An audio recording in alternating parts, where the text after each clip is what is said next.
Hello, welcome everybody to today's HR Huddle. We are thrilled you are here on this hot summer day. I think it's solstice or solstice tomorrow too. We're at that point, which I cannot believe because I feel like summer is just starting and things are heating up and we've got things going on over here at Convergence. And one of them is we launched our Anytime Anywhere Work Survey. And so I thought I would have Renee come as the owner of that and talk about what we're doing this year as we are measuring and talking to firms about best practices in remote and this hybrid environment. We significantly changed the survey a couple of years ago. It's a biannual survey. So in 2020, we significantly changed it as everybody was moving remote. And we've got some new evolutions and things that we are going to be asking about in this year's survey. So Renee, thank you for joining me today.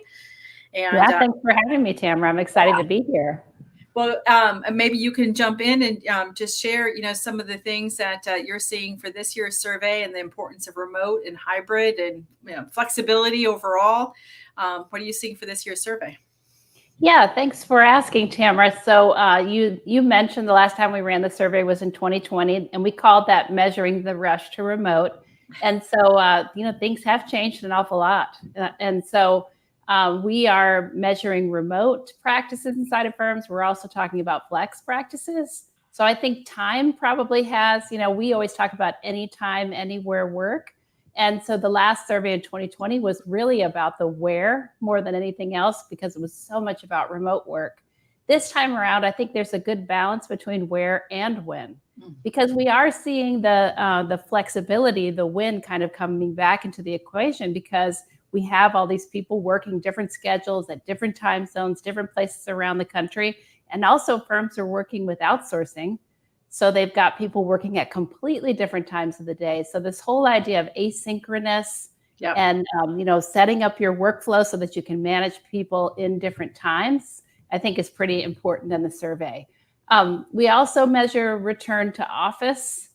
And that's a big measure that's happening out there on social media, on LinkedIn, and firms are talking an awful lot about return to office, which I'm not happy about, Tamera. And I think we'll talk about that here in a minute. And so we're a little bit worried about that. And we want to hear what are firms planning and doing related to return to office and how are they positioning their firm inside of that conversation. So questions on return to office or RTO as we see it positioned out there on social media and as we're talking about it in the survey. We're also asking some new questions on how you're staying connected, because one of the big difficulties with a flex or remote team that firms experience is that they worry about their culture or they really do find that people feel disconnected. And so we wanted to find out what are the best practices. What are firms doing to make sure that people are connected and talking to each other and able to collaborate with each other? And not just in terms of technology, but what are the activities and strategies that they're using? So that should be interesting to see, what's working for firms to keep their teams together. And the other interesting question that I'm really excited about is how are firms empowering their remote and hybrid and flex employees? So what are the specific strategies that they're using to make sure those people feel like they're just as plugged in as someone who's in the office? And then lots of other, we're talking about remote service again, remote auditing, and also in general remote service. So you'll see some questions around that and some new questions around how are firms expanding that? What are the things they're doing so that they can have more remote service, or that they can highlight it with their clients, or they can make it okay with their partners and managers? So lots that we're going to get into. And the survey is about 44 questions, I believe. Some of those are demographics. Some of those are going to go really fast for firms, Tamera. And then others, they'll probably have to put a little bit more thinking into. And so we're expecting the survey to take, whoever takes it, it's going to take them about 30 minutes is what we're expecting. And we are looking for one input per firm. Right. So if you are interested in inputting to the survey, be sure you check in with your managing partner or your HR person or firm administrator, just to make sure you're not all inputting to the survey. You definitely don't want to waste that effort. And we want to just get one input per firm. That's awesome. And I think we're also asking some questions about expenses, because I know there's a big question like who's covering the expenses for remote, and then there's some other employer implications around remote. And so I think we've added a few new questions, about that. That's been topics of, how do we structure this? What's fair? What's right? And what are employees expecting? What should the firm expect? How do we manage that? So, which is always a hot question that we get from our clients, Tamera. They want to know what is the right approach, and so I think that will give some really good data to firms to say, are others reimbursing internet coverage, for instance, when you're at home, or covering part of the cell phone? So, we'll have some data there. Finally, we haven't really had data before. We know what we do, and we know what a few clients do. So it'll be fun to get some deeper data. Yeah, I love it. I love it. So lots of good information that will be in there. And you can go get last year's survey results, or 2 years, 2020 survey results. It's out on our website. And then the link to the new one is out there. But if you have not participated before and kind of want to get a sense of what kind of information we provide, I think that's a good tool. And then we've added some of these new questions that Renee was talking about. So let's talk about a couple hot spots. Should we talk about RTO, or return to office, and maybe our struggle with it, and what we're concerned about is mandates. I think if I were to say an umbrella, and Renee, if my internet is fuzzy and you want to take this over, let me know. But if I'm okay, I'll keep going. You sound fine, Tamera. You're just a little blurry, but you sound great. Okay, then I'll keep going. So I can see it wiggling up there in my corner. So, so the mandates, I think, is the umbrella that we would be careful of. There's so much work we can get done, outside of the office. We've proven that we don't have to be there. We've gained time. Those of us that used to commute. I was just riding with somebody the other day, and we were talking about the commute. We were at 5 o'clock, and we're like, how can you do this anymore? I mean, the amount of time, the hour and a half in some cases or more, and not taking public transportation. Obviously we were driving, but, just this mandate of, back to the office, and it's based on my preferences as a leader, or what we think the right thing is, or that's how we know how to create culture, or that's how we know how to make sure you're getting your work done, or that's how we know to train people, instead of saying, how do we address those things in a blended environment, and then use the in-person 3D, which could be at a client site, by the way, it could be at a conference, it could be in the office. Use that time more strategically, more collaboratively. We're concerned that leaders are going to bring people back, and then everybody's heads down working on their laptops, which we can do from anywhere. And it's so precious. That time right now is so precious. So I think that's one of the things we're worried about. What else would you add to that, Renee? Well, just that most firms that I know, Tamera, have at least one remote person, and many of them have more than that. And so I'm also worried about the emotional hit to those people who are remote, or who are planning to work long-term remote. And some of those people are outside of our geography, so they're not coming back to the office. They cannot RTO. And so when we say those kinds of things, when we have a partner manager meeting and someone says to the managers, hey, look, we've got to get these people back into the office so we can rebuild our culture. How does that make those people feel who cannot come back to the office? They can't be a part of that. So I just don't understand how, and I'm starting to get heated, Tamera, I'm going to have to take off my sweater, how that can be a part of our strategy. And so I'm pretty concerned about it. And I feel like it's an excuse, and it's a way for us to just go back to the way it used to be. And I don't see how we're going backwards to that. So I'm really hoping instead that firms are going to build a new strategy, like you were saying, all these great, and we know the places you need to work on it. Let's go identify the things that aren't working. For many firms, it's training, it's collaborating, it's connecting with one another. And so let's pick one of those, and over the next month, let's generate strategies for how we could do that in a hybrid environment. And one of the strategies that we've been talking to firms about, because, what Renee is saying is, spot on, that we have people that are 100% remote. And by the way, those of you with multiple offices, we've been saying you have a hybrid environment anyway. You have. We just maybe haven't always operated that way, or we haven't scheduled across offices, as a firm. But we have more remote workers and dedicated remote workers. And one of the things that some firms are doing to help address maybe the unique needs or make sure they're being considered, like Renee was just pointing to, is hiring I'm going to use the word office managing partner. And maybe I have an office managing partner in Minneapolis and one in Boston and one in Chicago. I have one for remote workers.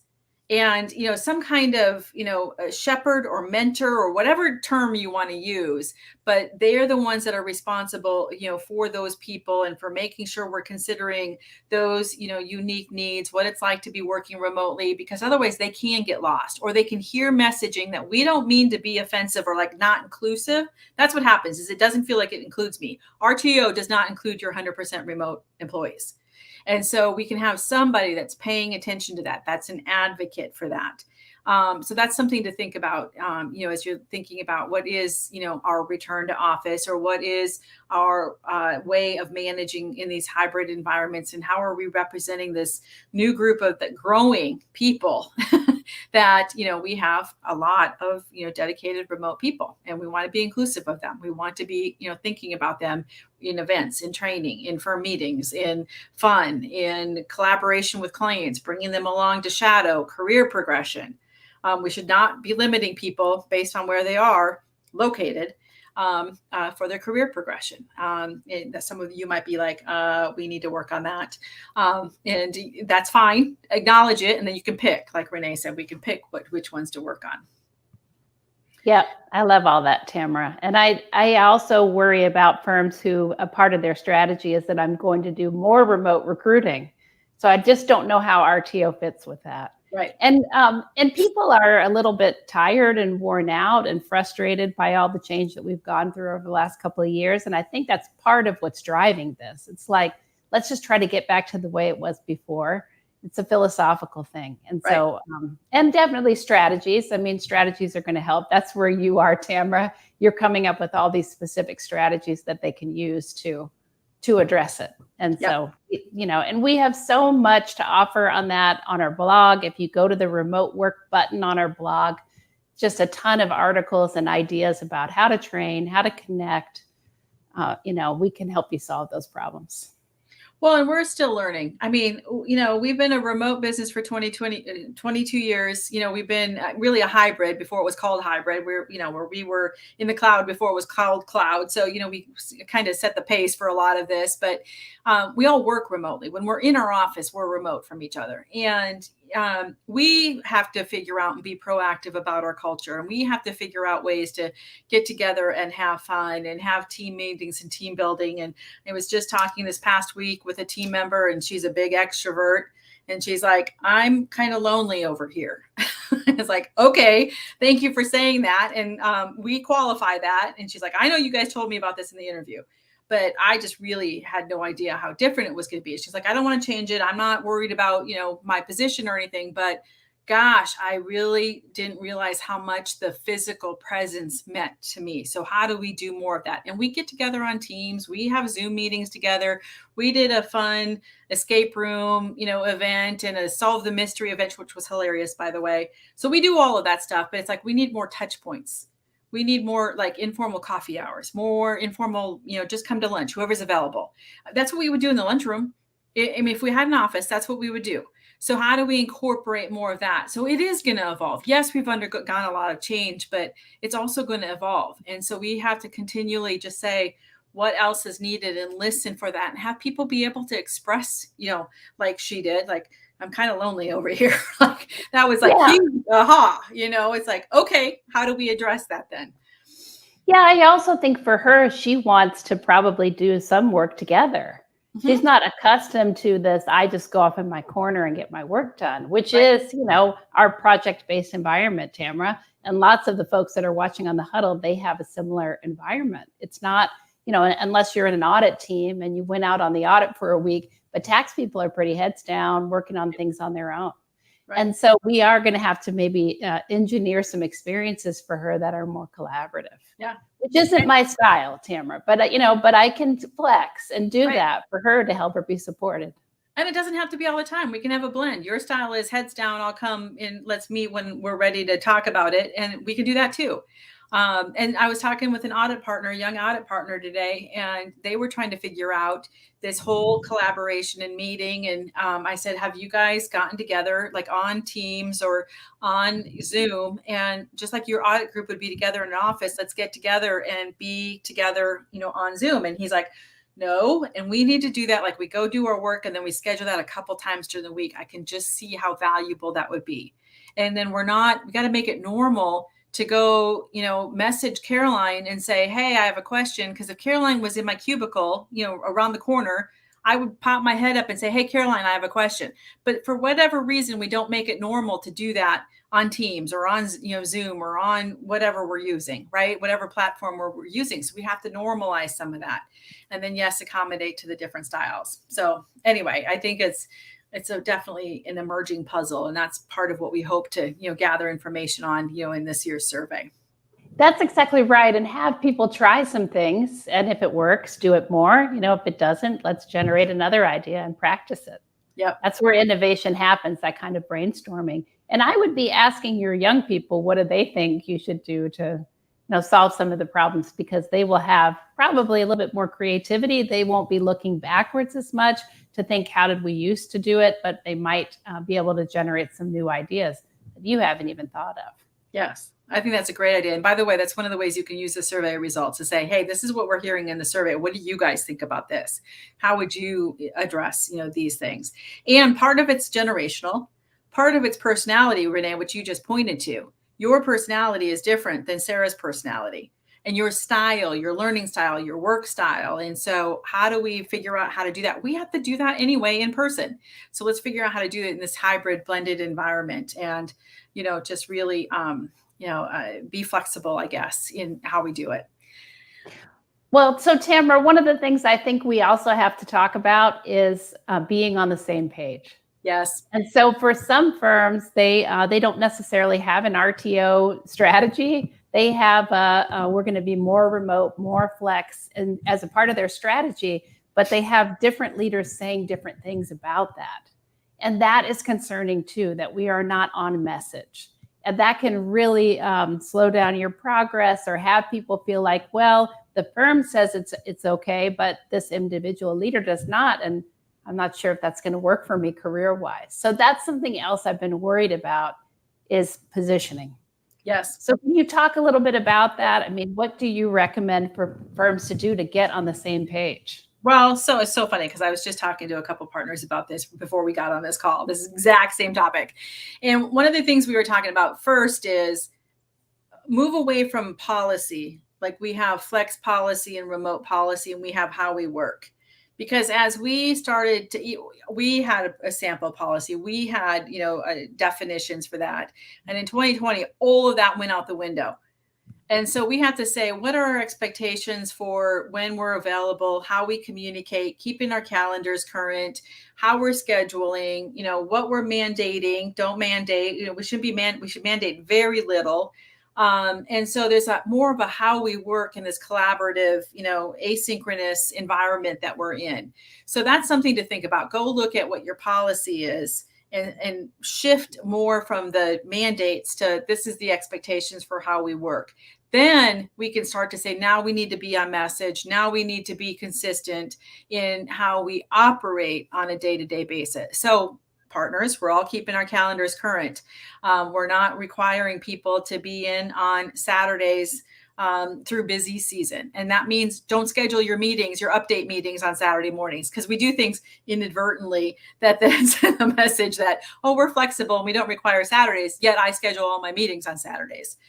Or we say things inadvertently. And so we have to be very careful about that so we can be consistent in our positioning and our messaging. And then when we have circumstances where we do need to be together in a meeting, or we need to go to a client, or we need to go do inventory, or we do need to have some face time with that client, plan that in your engagement kickoffs. schedule it so that people know they can plan around it. We can, say this is what the schedule is, or we want to come together at different touch points and we'd like to be in the office. Let's plan on Wednesday morning and then we'll have lunch together so we can have a little bit of social time too, by the way. Let's plan that so that they know. And I don't want to have the haves and have-nots, because that's going to create some frustration, within team members, where it's like, gosh, if I'm on Renee's team, this is great. But if I'm on Jen's team, not so much. She's mandating, that we're in the office, and, she says that we can't train people and, micromanages or whatever we might be doing. And those are some extremes. I know a lot of us are past some of that, but gosh, we're doing more inconsistent things than we realized. So I would start with defining how we work and looking what our policy and mandates are, and say, just what are our expectations in working in a team? Yeah, and that's another question that has evolved in this survey, Tamera. So if you remember, in 2020, we asked the question, do you have a policy? Right. And now it is, do you have flex, of time guidelines? Do you have flex of place guidelines? Do you have how we work, best practices, working remotely, best practices? So we really went through the different aspects of like the types of guidelines that we think you need to be creating. And this, might sound like a ton of work. It's really not that hard. And actually, we have a great sample guideline document that comes with one of our survey, do-it-yourself, not survey, but our videos, our remote and blended work videos that we have available on our website. And the managing session comes with that guideline for free. So important. I love where you were with that. And I think you're headed in the right direction. And again, this is a way you can use this survey data to talk with the leadership team and partners and managers, or at least get partners started wherever you need to start, wherever you are. That's the beauty of it. And say, where are we on these different points? And where do we need to have more definition, perhaps? And then where do we need to be more consistent? Where are we not consistent? And how can we get consistent in those places? So it's another great way to use those tools. And I know there's a lot of writing, out in the different publications and speaking at different conferences this summer on this topic. So bring those ideas back. You can just say, how are we doing against this? What are we doing well? And make sure we're messaging that so that people know it. But then also, gosh, how do we start to, move forward in these other areas and pick a couple to move forward with? Yeah, just pick a couple. Don't get overwhelmed, but just pick one or two to go and work on. Right. Yeah. So the survey link is in, if you're here live with us, you should see that in the show here. So you can click on it there, or you can find it on our website if you're interested in participating. So we'd love to have your input, and we're just so excited. Survey closes July 15th, Tamera. So firms have about a month to get their survey inputs in. That's perfect. And if you have any questions about it, you can reach out to us. Let us know at any time. And we'd be happy to answer anything about the survey or anything about any of these ideas that we talked about or that come up as you're completing the survey. Like, tell me more about this. Just reach out to us. Stay connected to us. We're a little passionate about this topic, if you can't tell. And Renee, I'm so glad that you came today and we could have this discussion. Just a tiny bit passionate, Tamera. A little bit. Just a little bit. Have a great week. And we will thank you, everyone. Next week. Yes. Take care.